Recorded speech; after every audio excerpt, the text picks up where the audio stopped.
केबीबीएफच्या आजच्या कार्यक्रमासाठी व्यासपीठावर उपस्थित असलेले आदरणीय रवींद्रजी प्रभुदेसाई, आदरणीय प्रदीप जोशी सर, खास करून या कार्यक्रमाला येण्यासाठी माझ्या मान्यवर जे बसले होते ते माझे मित्र योगेश, सर्व पदाधिकारी, माझ्यासोबत आलेले सर्व माझे सहकारी बंधू आणि भगिनी. मला असं वाटतं की आजचा हा कार्यक्रम 21 जूनला होतोय, पण रवींद्रजी हा कार्यक्रम दरवर्षी आपण 20 तारखेला करावा अशी माझी आपल्याला विनंती आहे. करायचं की नाही हे तुम्ही ठरवावं, पण त्याच्या मागचा उद्देश सांगतो की 20 जून 1859 ही लक्ष्मणराव काशीनाथ किर्लोस्करांची जयंती आहे, जन्मदिवस आहे. आणि काल देशाचे गृहमंत्री अमित भाई शहांच्या समोर 20 जून हा दिवस मराठी उद्योजकता दिवस म्हणून आम्ही जाहीर केला.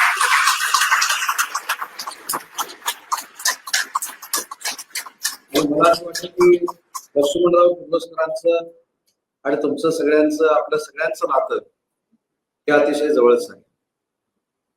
म्हणजे मला वाचनातनं माहितीये किंवा ऐकण्यातनं माहितीये की पहिला लोखंडी नांगर शेतकऱ्यांसाठी ज्यांनी निर्माण केला ते लक्ष्मणराव किर्लोस्कर हे मराठी उद्योजकांचे, सर्वच जातीतल्या मराठी उद्योजकांचे हे आयडॉल आहे. आणि म्हणून मराठी माणसाला केंद्रबिंदू मानून मी मराठी भाषेचा मंत्री म्हणून काल गृहमंत्र्यांच्या समोर हे जाहीर केलं की तो दिवस 20 जून हा दिवस आता भविष्याचा पूर्ण काळ हा मराठी उद्योजकता दिवस म्हणून साजरा केला जाईल. मला आता प्रदीपजी जोशी सांगत होते की ते स्वतः असं सांगायचे की मला लक्ष्मणराव काशीनाथ किर्लोस्कर म्हणण्यापेक्षा मला लकाकी म्हणा. बरोबर आहे. त्याच्यामुळे मला असं वाटतं की महाराष्ट्राच्या उद्योजकांना लकाकी जी आली त्यांच्यामुळे आली. आणि महाराष्ट्रातली पहिली स्वतःची एअर स्ट्रीप निर्माण करणारा माणूस हा लक्ष्मणराव काशीनाथ किर्लोस्कर होता. हे आपल्या सगळ्यांसाठी घोषणा आहे. तर त्यांच्या कुटुंबाच्या लोकांना जेव्हा मी भेटतो तर त्यांच्याकडनं अजून एक गुण घेण्यासारखं आहे, ते म्हणजे नम्रता. त्यांच्या घरातल्या गौरी किर्लोस्करांना महिला उद्योजिका म्हणून पुरस्कार देण्याची संधी मागच्या वर्षी आम्हाला मिळाली. त्यातला पहिला जो मोठा पुरस्कार होता तो रतनजी टाटांना आम्ही दिला होता, उद्योग रत्न पुरस्कार. पण त्यावेळी ज्यावेळी त्या कुटुंबाशी माझे संबंध आले तरी मराठी माणूस किती उंचीवर जरी गेला तरी त्याचे पाय जमिनीवर असतात हे किर्लोस्करांकडनं मला बघायला मिळालं. कारण हल्ली आमच्या क्षेत्रामध्ये सरपंच झाला की तो देखील 6 फूट उंचीवर चालतो. आणि किर्लोस्करांसारखं नाव, याची स्वतःची एअर स्ट्रीप होती, स्वतःचं विमानतळ होतं. आता स्वतःचं विमानतळ असताना मी त्यांच्या कुटुंबाशी चर्चा करताना मी जेव्हा विचारलं ही एअर स्ट्रीप करण्याची कल्पना तुमच्या मनामध्ये कशी आली, त्यांनी जे उत्तर दिलं ते मला असं वाटतं की आजच्या या उद्योग परिषदेचं सार आहे. त्यांनी सांगितलं की मराठी उद्योजकाला किंवा महाराष्ट्रातल्या उद्योजकाला जी वागणूक परदेशामध्ये मिळते ती त्या काळामध्ये तेवढीशी योग्य नव्हती. पण परदेशी माणसाला जर भारतामध्ये यायचं झालं की महाराष्ट्रामध्ये यायचं झालं तर त्यावेळीची एक आयडेंटिटी होती की ते चार्टर फ्लाईट घेऊन यायची.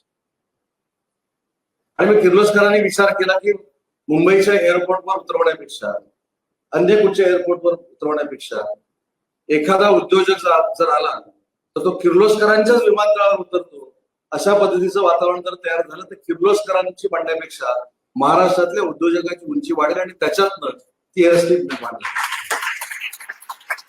आणि एअरस्ट्रीप निर्माण झाली म्हणजे आता विमान घेतलं पाहिजे म्हणून त्यांनी विमान घेतलं. मला तर असं वाटतं की आज आपण त्यांचा उल्लेख मी का करतोय हे मी जातनिहाय कदाचित मी सांगत नसलो तरी माझा मजेदार तर तुम्हाला कळलेला असेल. आपल्या जमलेल्या उद्योजकांनी जर किर्लोस्करांचं म्युझियम बघितलं तर मी जेव्हा ते म्युझियम बघितलं तेव्हा मला ते किर्लोस्कर एवढेसे पाईप बनवतात तेवढंच मला माहित होतं. म्हणजे एवढे पाईप बनवतात, त्याला पंप लावायचा. पण त्यांची पुढची पिढी काय करते हे सगळ्या आपल्या युवकांना आणि नवीन उद्योजकांना घेण्यासारखं आहे. ज्या हॉलमध्ये आपण बसलेलो आहोत एवढ्या लांबी रुंदीचा पंप देखील आज किर्लोस्कर जगात पहिल्यांदा तयार करतात. हे मला पुण्याला कळलं. आणि म्हणून मला असं वाटतं की 20 तारीख ही या कार्यक्रमाला उचित आहे असं मला वाटतं. आगाऊ बोललो म्हणून राग मारू नका, माझी भावना मी या ठिकाणी व्यक्त केली. तर तुम्ही असं म्हणाल मंत्री आहे, उद्योग मंत्री आहे आणि आम्ही सगळे उद्योजक आहे म्हणून जबरदस्ती करून गेला, अशी काही माझी जबरदस्ती नाही. मी माझा एक प्रस्ताव एक भावनेनं तुमच्या समोर ठेवलाय. आणि ज्यांनी ही संस्था स्थापन केली रवींद्रजी प्रभुदेसाई, हे तर फक्त समाजात पोहोचलेले नाही तर प्रत्येकाच्या समाजाच्या घराघरात पोहोचलेले आहेत. बरोबर ना? त्याच्यामुळे तुम्ही राजकारणामध्ये देखील येऊ शकता. तुम्हाला हे स्थापन केलं ठीक आहे, तुम्ही एखादा पक्ष देखील पितांबरीच्या नावानं स्थापन केला, ती पितांबरी सेना, पितांबरी संघ काहीतरी तुम्ही स्थापन करू शकता. आणि एवढी दिग्गज व्यक्ती आज या कार्यक्रमाला इथे उपस्थित आहे, आपल्या सगळ्यांचं भाग्य आहे. की आताच रवींद्रजींना विचारत होतो की तुम्ही किती दिवसापूर्वी आला, मला म्हणले ते कालच इथं आले. पण इथं आल्यानंतर तुमच्यात ते आहेत पण त्यांचं सगळं लक्ष गावाकडे. मला म्हणाले अजून 2-3 दिवस थांबणार आहे आणि गावात जी काही डेव्हलपमेंट करायची आहे, पाणी योजना असेल, बरोबर ना, त्या सगळ्या गोष्टी त्या करणार आहेत. म्हणजे राजकारणामध्ये ते सूट होऊ शकतात. पण माझी विनंती आहे की राजापूर आणि रत्नागिरी मतदारसंघ सोडून तुम्ही कुठेही इच्छुक राहा. आणि अशी लोक आज प्रदीपजी तुमच्या सोबत आहेत. प्रदीपजींना तर मी लहानपणापासून ओळखतो. राजकारणात मी किती मोठा झालो याच्यापेक्षा आमच्या धंद्यामध्ये मोठे होत असताना जोशी साहेबांचं देखील सहकार्य आम्हाला अतिशय चांगल्या पद्धतीने लाभलंय. म्हणजे कुठच्याही एमबीवर त्यांनी सही केली नाही, खऱ्या एमबीवरच त्यांनी सही केली. म्हणजे मेजरमेंट बुक जे असतं कॉन्ट्रॅक्टरचं, त्याच्यावर सही केल्याशिवाय आम्हाला बिल मिळत नाही. पण बिल घेताना प्रदीप जोशींचा आम्हाला, माझ्या कुटुंबाला जो अनुभव आहे, त्यांनी कधी पैसे मागितले. त्याच्यामुळे असे आदर्श जर अध्यक्ष तुम्हाला लाभले असतील तर ही संघटना नक्की मोठी होईल आणि ह्याच्यातनं उद्योजक देखील निर्माण होतील. मला योगेशला देखील विनंती करायची आहे की योगेश अशा क्षेत्रामध्ये काम करतो, मला माहित देखील नव्हतं. मला तर खरं असं वाटत होतं हा कार्यक्रम म्हणजे योगेशने इथं घेतलेला कार्यक्रम आहे. पण जवळजवळ महाराष्ट्रच योगेशने इथं रत्नागिरीमध्ये गोळा केला. त्याच्यामुळे त्याला देखील आता उद्यापासून घाबरून राहिलं पाहिजे, कारण त्याचा आवाका आता महाराष्ट्रापुरता मर्यादित आहे हे देखील मला कळलं. आणि त्याच्यापेक्षा आम्हाला जिल्हा प्रमुखांना आमच्या घाबरून राहिलं पाहिजे, कारण ते मला इथं कार्यक्रमाला घेऊन आले. त्याच्यामुळे त्यांची देखील महाराष्ट्रामध्ये ओळख आहे हे देखील मला इथं कळलेलं आहे. मगाशी मॅडमने सांगितलं की मी 28व्या वर्षी आमदार झालो. हे सगळे श्री रत्नागिरीकरांचं. मी देखील तसं बघायला गेलो तर पूर्वीच्या रत्नागिरी जिल्ह्यात नाही, पण मूळ माझं सिंधुदुर्ग आहे. आणि मला इथल्या लोकांनी स्वीकारलं. अनंत अडचणी आल्या म्हणून तुम्ही सांगितल्या, अनंत अडचणी आणणारे अनंत लोक माझ्या समोर असताना देखील माझ्यासारखा कार्यकर्ता रत्नागिरीकरांच्या जीवावर विधानसभेमध्ये जातो. ते माझं जे सगळं कौतुक केलेलं आहे हे रत्नागिरीकरांचं कौतुक आहे, माझं कौतुक नाही. कारण परवाची जर निवडणूक बघितली तर ती ऍसिड टेस्ट होती. ऍसिड कसा, लिटमस टेस्ट होती. म्हणजे इथं तर काही लोकांनी स्वप्न बघितली होती की मी घरीच गेलो, त्यात योगेश नव्हता असं मला माहिती आहे. पण तुमच्यासारख्यांचे आशीर्वाद आणि रत्नागिरीकरांचे आशीर्वाद हे कायमस्वरूपी माझ्या सोबत राहिले. म्हणूनच पुन्हा एकदा राज्याचा उद्योग मंत्री म्हणून मी तुमच्या समोर आहे. आज उद्योग मंत्री म्हणून हे सांगताना देखील मला आनंद वाटतो की आपण ठीक आहे की आम्ही दावोसला जातो, दावोसमध्ये आम्ही गुंतवणूक केली, हे सगळं ठीक आहे.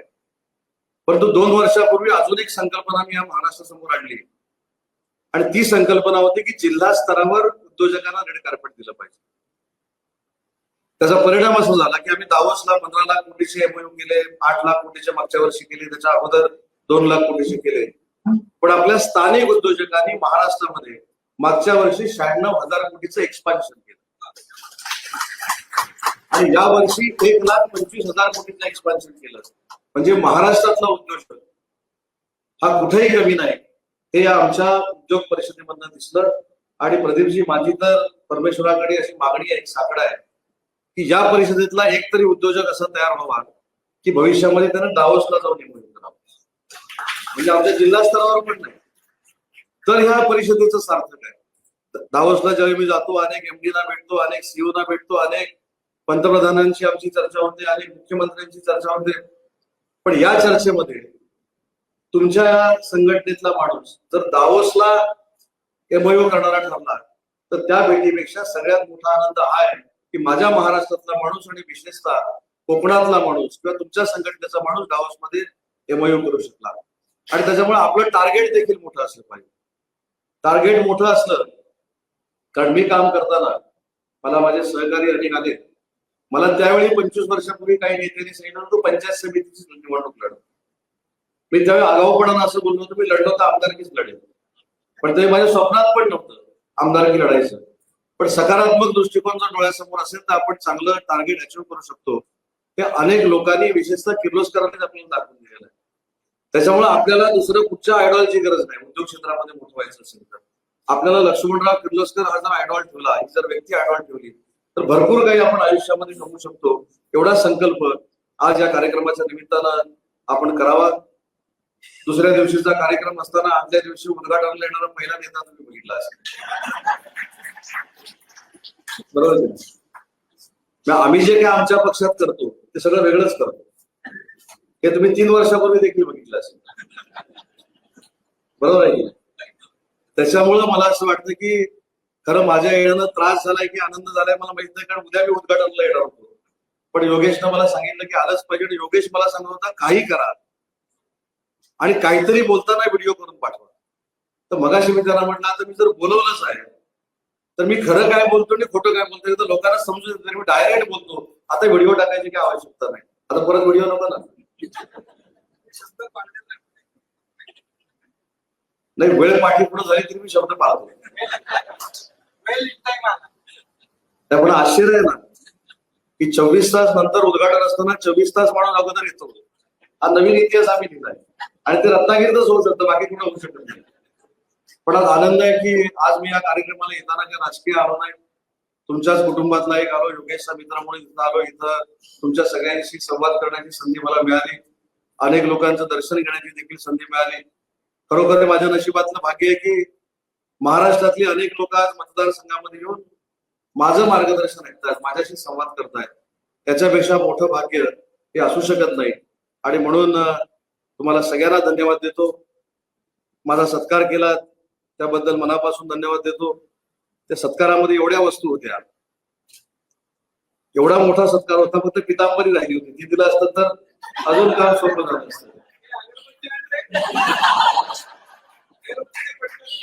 पण रवींद्रजी, तुमचं मनापासून कौतुक करतो की अशा कॉन्फरन्सला स्वतः संस्थापक असताना तुम्ही हजर राहतात. तुमच्यासारख्या उद्योजकांकडनं देखील आमच्यासारख्यांची उमेद वाढते आणि म्हणून तुमचं मनापासून कौतुक करतो. तुम्ही माझा सत्कार केला त्याबद्दल मनापासून धन्यवाद देतो. आणि केलेला सत्कार फुकट जाणार नाही आणि त्याचा पश्चाताप तुम्हाला होणार नाही याचा शब्द देतो आणि थांबतो. जय हिंद, जय भारत.